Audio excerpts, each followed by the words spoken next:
Greetings and welcome back to 303 in Junior English. We now turn in our hymnals to page 928, 929 and following. We'll be looking at the autobiography of Zora Neale Hurston's Dust Tracks on a Road. I'm going to begin actually on page 929. Let's talk a little bit about who this really important writer is. Maybe one of the most influential novels of the American tradition. Their eyes were watching God. Zora Neale Hurston. Notice your dates, 1891 to 1960. Let's read a little about her. Zora Neale Hurston was an influential author and a pioneering force in African American culture. Yet she died penniless and was buried in an unmarked grave in Fort Pierce, Florida. Hurston was almost entirely forgotten until author Alice Walker set out to locate and mark her grave, recording the experience in a 1975 Ms. Magazine article. Walker's efforts restored Hurston to her rightful place as the, quote, the dominant black woman writer, end quote, of her time. No question. Alice Walker isn't the only one that has said this. Audre Lorde and a number of others, Toni Morrison, have commented on how important and influential Hurston's work is. Early influences is the next heading. Hurston grew up in Eatonville, Florida, America's first fully incorporated African American township. One of 8 children, she was, by her own account, a spirited, curious child who always wanted to go, is what she says. Hurston's childhood abruptly ended when her mother died. She then lived with a series of friends and relatives, and by age 14 was supporting herself. Next heading, 2 careers. Hurston began writing while studying at Howard University. In 1925, she moved to New York City. She soon published a story and a play and firmly establishing herself as one of the bright new talents of the Harlem Renaissance. She attended Barnard College, where her work came into the attention of prominent anthropologist Frank Bowes. He convinced Hurston to begin graduate studies in anthropology at Columbia University. With an academic grant, she began a second career as a folklorist. Next heading, preserving a culture. Hurston was one of the first American writers to recognize that a cultural heritage was valuable in its own right. During the Great Migration, when African Americans from the South migrated by the hundreds of thousands to the North, Hurston moved against the tide. She returned to the South for 6 years to collect African American folktales. In 1935, she published Mules and Men, the first volume of Black American folklore compiled by an African American, and a compelling read. Her work helped to document the African American connection to the stories, songs, and myths of Africa. The final heading is a tragedy, The Road to Obscurity. Hurston achieved critical and popular success during the 1930s and 40s with the novels Jonah's Gourd Vine in 1934, the title I mentioned, Their Eyes Were Watching God, 1937. If you haven't read that novel, you need to pick it up and read it. Moses, Man of the Mountain, 1939, and her prize-winning autobiography, Dust Tracks on a Road, 1942. The quote there are years that ask questions and years that answer. It's a great quote. Some of my juniors have pointed out that's a really wonderful quote.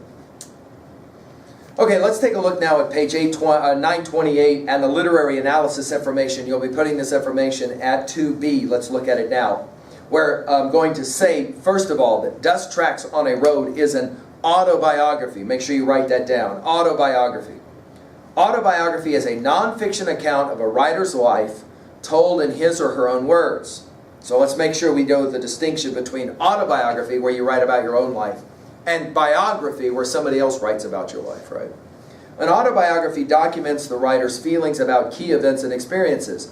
Because of this personal content, autobiographies often reveal, let's write this word down, this phrase down, social context, the attitudes, customs, and beliefs of the culture in which the writer lived.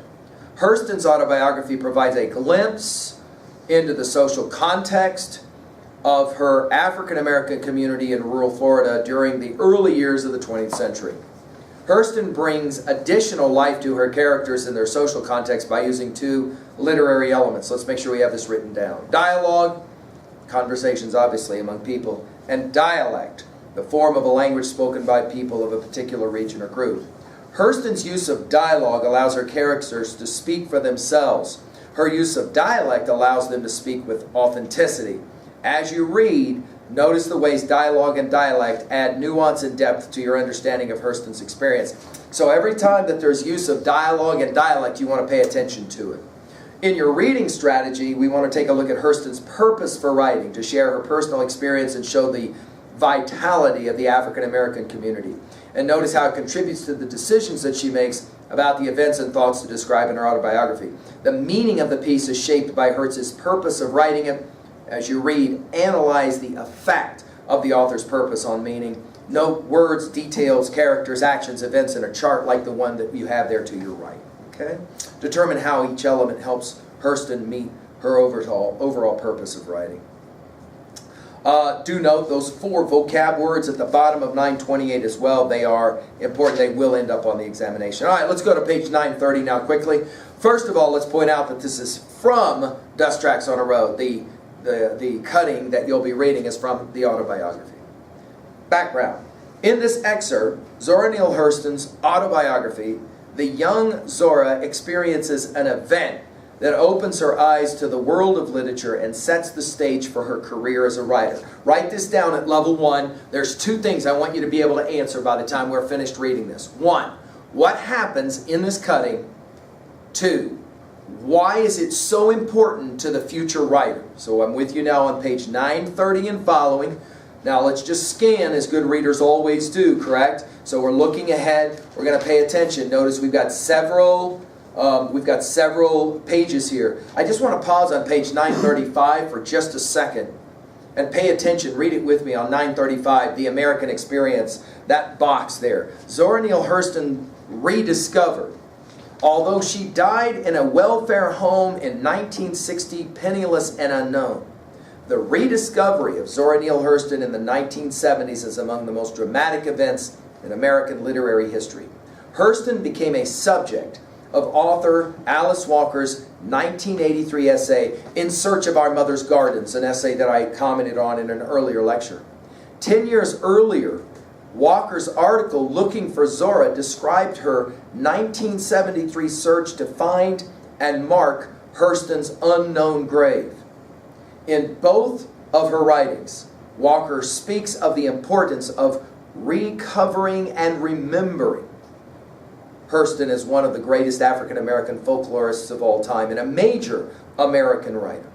Walker championed the cause to resurrect Hurston's literary reputation and once again gave her a prominent place in our literary heritage. Okay? Now we're going to ask you here, obviously, to think about the incident that Hurston describes in this excerpt from her autobiography. Why do you think she became a writer? That will be a significant question. All right, let's turn to it now. Let's go ahead and shut down the lids of our computers real quickly. We want to turn now specifically to our work, starting on page 930. So make sure your computer is shut down so that way we can completely focus. We're going to follow along now. Let's go to work with this topic, okay? Follow along. From Dust Tracks on a Road by Zora Neale Hurston. I used to take a seat on top of the gatepost and watch the world go by. One way to Orlando ran past my house, so the carriages and cars would pass before me. The movement made me glad to see it. Often the white travelers would hail me, but more often I hailed them and asked, "Don't you want me to go a piece of the way with you?" They always did. I know now that I must have caused a great deal of amusement among them, but my self-assurance must have carried the point, for I was always invited to come along. I'd ride up the road for perhaps a half mile, then walk back. I did not do this with the permission of my parents, nor with their foreknowledge. When they found out about it later, I usually got a whipping. My grandmother worried about my forward ways a great deal. She had known slavery, and to her, my brazenness was unthinkable. "Get down off of that gatepost, you little sow, you. Get down. Setting up there looking them white folks right in the face. They's going to lynch you yet. And don't stand in that doorway gazing out at 'em neither. You's too brazen to live long." Nevertheless, I kept right on gazing at them and going a piece of the way whenever I could make it. The village seemed dull to me most of the time. If the village was singing a chorus, I must have missed the tune. Perhaps a year before the old man died, I came to know two other white people for myself. They were women. It came about this way. The whites who came down from the north were often brought by their friends to visit the village school. A Negro school was something strange to them, and while they were always sympathetic and kind, curiosity must have been present also. They came and went, came and went. Always the room was hurriedly put in order, and we were threatened with a prompt and bloody death if we cut one caper while the visitors were present. We always sang a spiritual led by Mr. Calhoun himself. Mrs. Calhoun always stood in the back with a palmetto switch in her hand as a squelcher. We were all little angels for the duration because we'd better be. She would cut her eyes and give us a glare that meant trouble, then turn her face towards the visitors and beam as much as to say it was a great privilege and pleasure to teach lovely children like us. They couldn't see that palmetto hickory in her hand behind all those benches, but we knew where our angelic behavior was coming from. Usually, the visitors gave warning a day ahead, and we would be cautioned to put on shoes, comb our heads, and see to ears and fingernails. There was a close inspection of every one of us before we marched in that morning. Knotty heads, dirty ears, and fingernails got hauled out of line, strapped, and sent home to lick the calf over again. This particular afternoon, the two young ladies just popped in. Mr. Calhoun was flustered, but he put on the best show he could. He dismissed the class that he was teaching up at the front of the room, then called the 5th grade in reading. That was my class. So we took our readers and went up front. We stood up in the usual line and opened to the lesson. It was the story of Pluto and Persephone. It was new and hard to the class in general, and Mr. Calhoun was very uncomfortable as the readers stumbled along, spelling out words with their lips and in mumbling undertones before they exposed them experimentally to the teacher's ears. Then it came to me. I was 5th or 6th down the line. The story was not new to me because I had read my reader through from lid to lid the first week that Papa had bought it for me. That is how it was that my eyes were not in the book, working out the paragraph which I knew would be mine by counting the children ahead of me. I was observing our visitors who held a book between them following the lesson. They had shiny hair, mostly brownish. One had a looping gold chain around her neck. The other one was dressed all over in black and white with a pretty finger ring on her left hand. But the thing that held my eyes were their fingers. They were long and thin and very white, except up near the tips. There they were baby pink. I had never seen such hands. It was a fascinating discovery for me. I wondered how they felt. I would have given those hands more attention, but the child before me was almost through.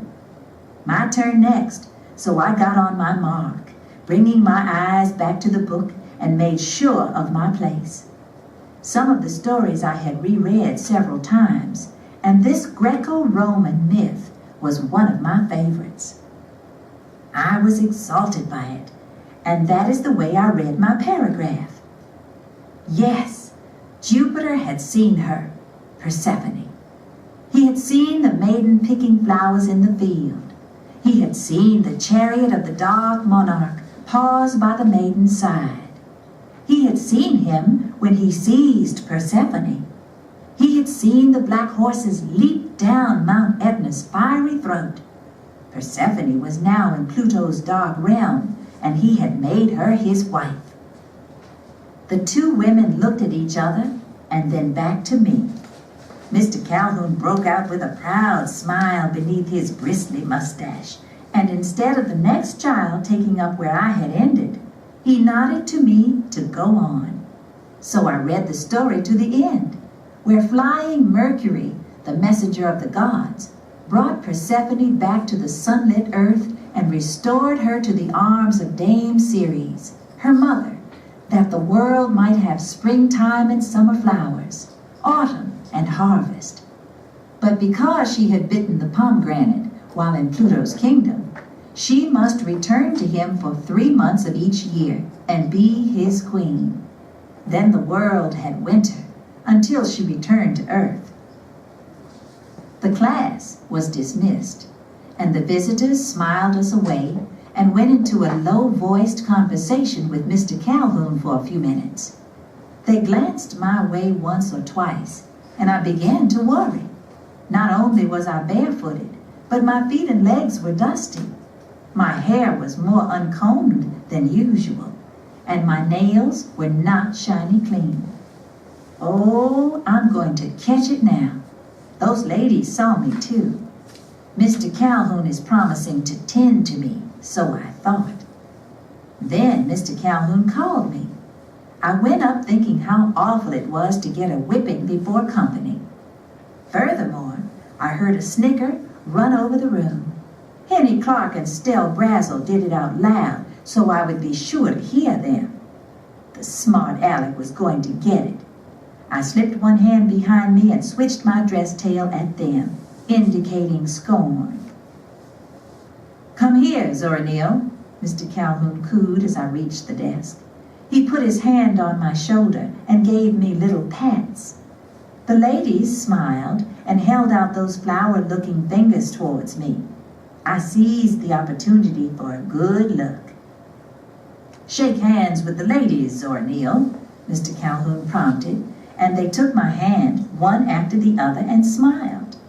They asked if I loved school, and I lied that I did. There was some truth in it, because I liked geography and reading, and I liked to play at recess time. Whoever it was invented writing and arithmetic got no thanks from me. Neither did I like the arrangement where the teacher could sit up there with a palmetto stem and lick me whenever he saw fit. I hated things I couldn't do anything about, but I knew better than to bring that up right there. So I said yes, I loved school. "I can tell you do," Brown Taffeta gleamed. She patted my head and was lucky enough not to get sand spurs in her hand. Children who roll and tumble in the grass in Florida are apt to get sand spurs in their hair. They shook hands with me again, and I went back to my seat. When school let out at 3 o'clock, Mr. Calhoun told me to wait. When everybody had gone, he told me I was to go to the Park House, that was the hotel in Maitland, the next afternoon to call upon Mrs. Johnstone and Miss Hurd. I must tell Mama to see that I was clean and brushed from head to feet, and I must wear shoes and stockings. The ladies liked me, he said, and I must be on my best behavior. The next day, I was let out of school an hour early and went home to be stood up in a tub full of suds and be scrubbed and have my ears dug in too. My sandy hair sported a red ribbon to match my red and white checked gingham dress, starched until it could stand alone. Mama saw to it that my shoes were on the right feet, since I was careless about left and right. Last thing, I was given a handkerchief to carry, warned again about my behavior, and sent off with my big brother John to go as far as the hotel gate with me. First thing, the ladies gave me strange things, like stuffed dates and preserved ginger, and encouraged me to eat all that I wanted. Then they showed me their Japanese dolls and just talked. I was then handed a copy of Scribner's magazine and asked to read a place that was pointed out to me. After a paragraph or two, I was told with smiles that that would do. I was led out on the grounds, and they took my picture under a palm tree. They handed me what was to me then a heavy cylinder done up in fancy paper, tied with a ribbon, and they told me goodbye, asking me not to open it until I got home. My brother was waiting for me down by the lake, and we hurried home, eager to see what was in the thing. It was too heavy to be candy or anything like that. John insisted on toting it for me. My mother made John give it back to me and let me open it. Perhaps I shall never experience such joy again. The nearest thing to that moment was the telegram accepting my first book. 100 golden new pennies rolled out of the cylinder. Their gleam lit up the world. It was not avarice that moved me. It was the beauty of the thing. I stood on the mountain. Mama let me play with my pennies for a while, then put them away for me to keep. That was only the beginning.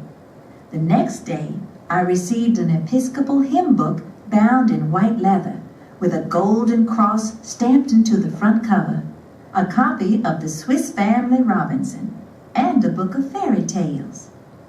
I set about to commit the song words to memory. There was no music written there, just the words. But there was to my consciousness music in between them just the same.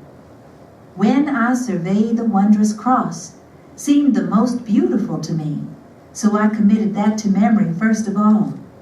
Some of them seemed dull and without life, and I pretended they were not there.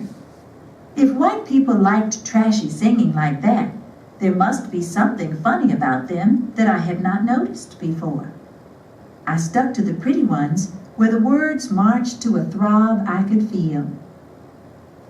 A month or so after the young ladies returned to Minnesota, they sent me a huge box packed with clothes and books. The red coat with a wide circular collar and the red tam pleased me more than any of the other things. My chums pretended not to like anything that I had, but even then I knew that they were jealous. Old Smarty had gotten by them again.